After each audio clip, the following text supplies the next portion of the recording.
Naniniwala tayo doon sa kasabihan na habang may buhay, may Pag-asa. habang may buhay, may Pag-asa. habang may buhay, may Pag-asa.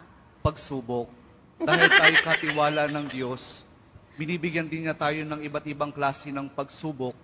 Kaya po doon sa pagsubok na yon, saka pa lang natin mauunawaan na talagang ang ating buhay ay mayroong, habang may buhay mayroong, Pagsubok. habang may buhay may Pagsubok. pagbangon.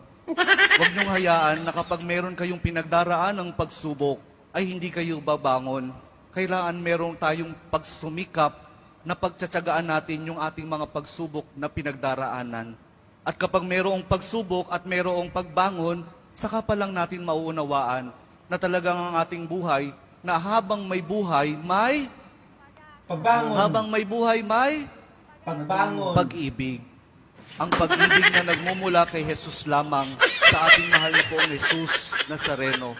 Dahil doon, kapag naunawaan natin itong mga bagay na ito, na habang may buhay, may pagsubok, may pagbangon at may pag-ibig na nagmumula lamang kay Jesus, saka pa lang natin mauunawaan at matatanggap na talagang habang may buhay, may